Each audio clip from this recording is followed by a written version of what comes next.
بعض لوگ جب بعض جگہوں پر یہ بات دیکھی گئی ہے کہ اگر کوئی کنوارا لڑکا مر جائے یا کنواری لڑکی مر جائے تو جب کنوارا لڑکا مرتا ہے تو اسے دولہا بناتے ہیں گھر والے، ہائے ہم نے اس کو دولہا بنے ہوئے نہیں دیکھا، ابھی ارمان ہم پورا کریں گے، اس کو باقاعدہ ہاتھوں میں جو ہے کیا کہتے ہیں وہ جو لگاتے ہیں دوؤں کی طرح گانا، وہ جو ہوتا ہے بہرحال جو پتہ چلتا ہے یہ دولہے کی نمبر پلیٹ ہے، وہ اس کی پراندہ جو ہے نا وہ لٹکتا ہوا جاتا ہے، وہ پہناتے ہیں۔ یا لڑکی اگر کنواری مر جائے بہت سی جگہوں پر تو اس کو باقاعدہ اوپر لال کپڑا ڈالا جاتا ہے، اسے دلہن بنایا جاتا ہے۔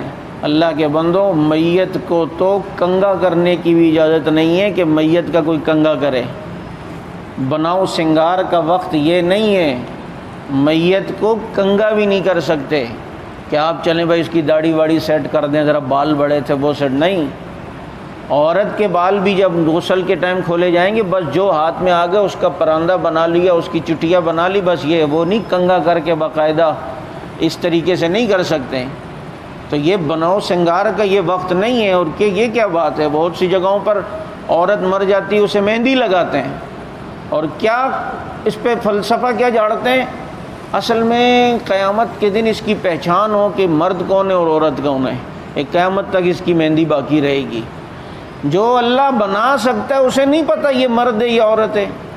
اس رب نے تو کہا ہے لا اقسم بیوم القیامہ ولا اقسم بالنفس اللوامہ ایحسب الانسان ان لن نجمع عظامہ بلا قادرین علی ان نسوی بنانا۔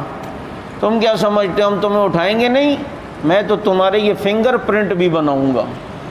یہ اللہ کہتے ہیں یہ فنگر پرنٹ دنیا میں جس کے جیسے ہیں قیامت میں اٹھے گا تو یہ فنگر پرنٹ اسی طرح بنے ہوئے ہوں گے، اتنی باریکی۔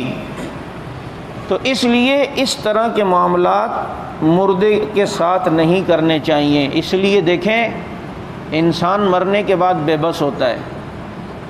ہمیں اپنی زندگی میں اپنے گھر میں وصیتیں کرنی چاہیے کہ بھائی میں اگر مر جاؤں یہ کرنے اور یہ نہیں کرنا۔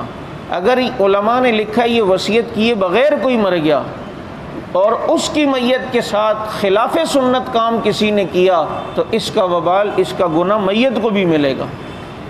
لیکن ہمارے پلے میں اور کچھ بھی نہیں ہے، ہمارے گھر والے اہل و عیال ہمارے لیے ایصال ثواب کر رہے ہیں یا نہیں کر رہے، ہمارا کفن دفن قبر یہ سنت کے مطابق ہوگی نا، اللہ تعالیٰ اسی پہ ترس کھا کر ہماری بخشش فرمائیں گے، کیونکہ اللہ کے نبی سے بڑی محبت ہے اللہ کو۔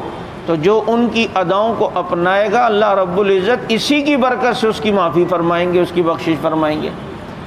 تو اس لیے میت کے ساتھ ایسے معاملے نہیں۔ بعض دفعہ بیماری کے ایام میں گزرے ہوئے ہوتے ہیں نا، شیب ویب بڑھ جاتی ہے تو اب بندہ مر جاتا ہے تو خاندان والوں کو اطلاع دینے سے پہلے اس کی شیب کی جاتی ہے، نائی کو بلا کے، یا خود جلدی کرو بھائی، خاندان والے آئیں گے کہیں گے دیکھو چچا کا خیال ہی نہیں رکھا تھا، شیب بھی بڑھ گئی اس کی، دیکھو مونچھیں بھی اور یہ بھی وہ بھی۔ اللہ کے بندو اس ٹائم جو مرا ہوا ہوگا وہ کتنے اندر چیخیں مار رہا ہوگا، ظالموں کیا کر رہے ہو، اس کا تو ویسے ہی مجھے مصیبت میں پڑ گیا ہوں یہ چیز سنت سے دور ہو کر، تم اور یہ کام کر رہے ہو۔ تو ایسے کام نہیں کرنے چاہیے۔ یہ جو بعد والے ہوتے ہیں نا ان کو میت کی فکر نہیں ہوتی، انہیں اب خاندان میں اپنی ناک کٹوانے سے بچنے کے لیے یہ ساری حرکتیں کرتے ہیں۔ تو ان سے کو اپنی ناک کی فکر نہیں کرو، میری قبر کی جو ہے وہ فکر کرو۔ اس لیے اس چیز کا جو ہے وہ خیال کرنا چاہیے۔